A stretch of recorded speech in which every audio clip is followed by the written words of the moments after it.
Отравление угарным газом произошло в этом доме по улице Парковая Советского района. Пострадала новорожденная девочка и ее 30-летняя мать. Сейчас ребенка доставили в ДРКБ со средней тяжестью отравления угарным газом. Женщина от госпитализации отказалась. Это один эпизод отравления угарным газом, который произошел в минувшее воскресенье в Казани. По словам некоторых жителей второго подъезда, подобных происшествий в их доме раньше не было. У каждого в квартире газовая колонка. Проверку и осмотр дымохода, говорят, проводит регулярно. Сейчас вот раз в три квартала как бы по полному положению, но приходят они, проверяют. У нас газовик нормально, всегда ходит, проверяет все.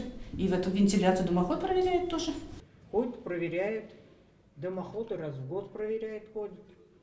Все нормально у нас. Я не знаю, с чего такой ажиотаж поднялся. Соседи из первого подъезда утверждают, проблема есть. Очень часто чувствуется запах газа именно вот когда заходишь в подъезд. И неоднократно, точнее 2 раза вызывал 04 газовую службу, приезжали специалисты. Чем заканчивалось, я не знаю. Делали какую-то свою работу, я здесь не разбираюсь, но запах газа никуда не делся. Газовое оборудование в этом доме проверяли почти год назад.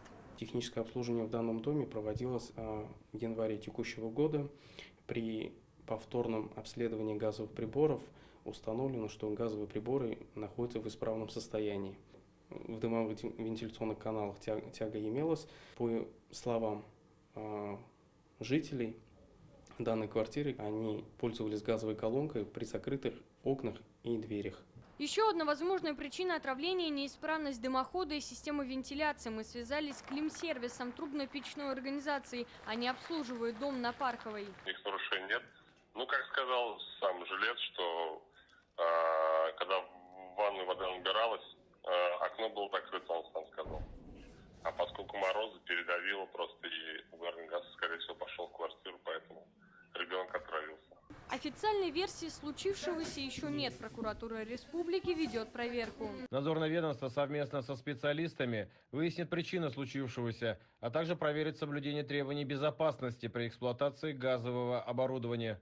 Сейчас дополнительной проверкой оборудования в этом доме занимаются газовщики и подрядная организация. Все квартиры второго подъезда от газа пока отключены. Сейчас Следственный комитет и прокуратура проводят проверку и по ЧП на Аметьевской. Здесь угарным газом отравилась годовалая малышка. Она в ДРКБ. И, как стало известно сегодня, прокуратура республики возбудила уголовное дело по статье «Оказание услуг, не отвечающих требованиям безопасности» после отравления 13-летней девочки в частном доме на Литвинова 24 ноября.